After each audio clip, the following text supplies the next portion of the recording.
আসসালামু আলাইকুম, সবাই কেমন আছেন? It's me Mehu from Mehu's and art. আরেকটি মেহেদি ইভেন্টের ব্লগ নিয়ে চলে আসলাম এবং ইভেন্টটা ছিল খুবই স্পেশাল আমার জন্য। আমার ফ্রেন্ডের মেহেদি ছিল, মূলত ওটা বিয়ের মেহেদি।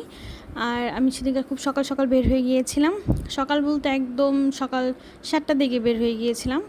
বের হয়ে আমি ভার্সিটির বাস ধরি, মানে আমি যেহেতু ঢাকা ভার্সিটি স্টুডেন্ট, তো আমাদের ঢাকা ইউনিভার্সিটির বাস এর স্টপেজে বাস আসে। আমি রেলগেট থেকে উঠেছিলাম এবং বাস ধরে এই তো কার্জনের সামনে দিয়ে আমি ভিসি চত্বর নামি এবং সেখান থেকে একটা রিক্সা নিয়ে সোজা তার সে হলে থাকে মূলত বঙ্গমাতা হল, যেটা সেখানে যাই। আর হলের সামনে কিছুক্ষণ দাঁড়িয়েছিলাম, কেননা হলে ভিতরে প্রবেশ করতে গেলে আমার নিজস্ব আইডি কার্ড দেখাইতে হবে। যেহেতু আমি হলের না, সুতরাং আমাকে প্রবেশ করতেও দিবে না। যে ফ্রেন্ড তাকে নিচে নামতে হবে এবং তাকে আইডি কার্ড দেখানোর পর তারপর আমাকে সে ঢুকতে দিবে। আমার ফ্রেন্ডের হলরুমের যে বেড, সেখানে পর্যাপ্ত পরিমাণে আলো পৌঁছাচ্ছিল না যেটা দিয়ে মেহেদি দিতে পারবো আমি। তাই আমরা অডিটোরিয়ামে চলে যাই, সেখানে পর্যাপ্ত পরিমাণে আলো ছিল। আর এখানে বসেছিলাম কিছুক্ষণ, পরে মেহেদির কাজ শুরু করে দিই। আর আমার হাতের এই যে মেহেদিটা, সেটা মূলত মাত্র 3 ঘন্টা রাখার পরের ফ্রেশ স্টেইন যেটাকে বলা হয়, সেটাই আর কি। ব্রাইড অর্থাৎ আমার ফ্রেন্ড, সে গাজীপুরে থাকে। যেহেতু আমার গাজীপুরে হোম সার্ভিস দেই না এবং গাজীপুরে যাওয়ার পক্ষে সম্ভব না, তাই হলে বসেই আমার মেহেদি দেওয়ার কাজ করে ফেলি। এবং সে আমাকে বলেছিল যে আমার মন মতো করতে। সেরকম কোনো রকম অপশন সে চুজ করে দেয়নি যে কোনটা দিবে বা কী দিবে। আমাকে বলছে শুধু টিল এলবো লেন থেকে আমার মন মতো যেন আমি দিয়ে দিই। তাই আমি আমার মন মতো দেওয়া শুরু করি। এখানে ফ্লাওয়ার দিয়ে আমি শুরু করি এবং তারপরে এই যে রয়্যাল কিছু প্যাটার্নগুলো থাকে না, সেই প্যাটার্নগুলো, এরপর টার্কিশ গ্রিড, পিকক, এবং পরবর্তীতে আরও কিছু ফ্লোরাল ওয়ার্ক করি। কিছু ফ্লোরাল ওয়ার্ক আছে যেগুলো আমি নাম জানি না। অ্যাকচুয়ালি আমি অনেক ডিজাইনেরই নাম জানি না, কয়েকটা সামহাও নাম জানি, কিন্তু বেশিরভাগ ডিজাইনের আমি নাম জানি না। আমি করে ফেলি, দেখি ভালো লাগে করে ফেলি বা ট্রাই করতে পারি, কিন্তু বেসিক্যালি আমি অনেক কিছুই নাম জানি না। এর জন্য আমি কোর্স করাতে ইচ্ছুক না বা পারবো বলে আমার মনে হয় না।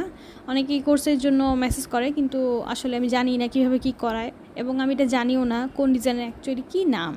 হ্যাঁ, যাই হোক, করতে পারি, এটাই আলহামদুলিল্লাহ। এবং আল্লাহর রহমতে এই দিক থেকে আমি কনফিডেন্ট। যে কোনো কিছু আমার বাসায় প্র্যাকটিস না করে ডিরেক্টলি আমি ব্রাইডের হাতে করা শুরু করে দিই। আপনারা কিন্তু ভুলে কাজ করবেন না যদি আপনি নিজের প্রতি কনফিডেন্ট না থাকে। ব্রাইড অর্থাৎ আমার ফ্রেন্ড যেহেতু আমার উপর পুরোটা ছেড়ে দিয়েছিল, এবং আমার পার্সোনালি মিরর ওয়ার্ক খুব ভালো লাগে দেখতে। যদিও আমি অত একটা পটু না একদম হুবহু করার ক্ষেত্রে, তবুও আমি চেষ্টা করেছি আমার সম্পূর্ণটা দিয়ে মিরর ওয়ার্ক করার। অতঃপর দুই পাশের ভিডিও নিই এবং এই দুই পাশের ভিডিও নেওয়ার পর ব্যাক পার্টে কাজ শুরু করি। এবং ব্যাক পার্টের কাজে যখন শেষের পর্যায়ে, তখন মনে পড়ে আমি কোনো ভিডিও ফুটেজ নেই।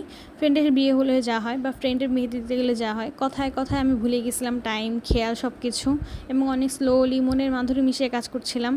ক্লায়েন্টের হাতে এত বেশি সময় লাগে না, 5 ঘন্টা বা হাইস্ট 5.5 ঘন্টা বা অনেক সময় 6 ঘন্টাই লাগতে পারে। কিন্তু সেদিনকে ফ্রেন্ডের সাথে কথা বলতে বলতে আসলে যে কয়টা বেজে গিয়েছিল আমার আসলে মনে নেই।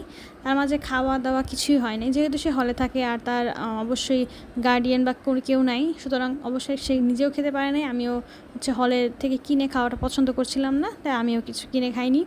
অপেক্ষা করছিলাম কখন কাজ শেষ হবে এবং তারপর বাসায় গিয়ে ভাত খাবো।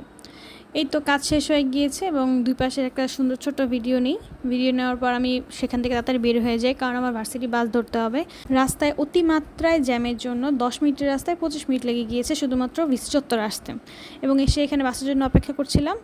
আর এই দেখেন আমার হাতের স্টেইনটা, এটা মূলত 15 ঘন্টার মনে হয় পরের স্টেইন, এবং দেখেন কি সুন্দর এখনই দেখাচ্ছে। নেক্সট আবার কোনো একটা মেহেদি ব্লগে দেখা হবে। সবাই ভালো থাকবেন, আল্লাহ হাফেজ, আসসালামু আলাইকুম।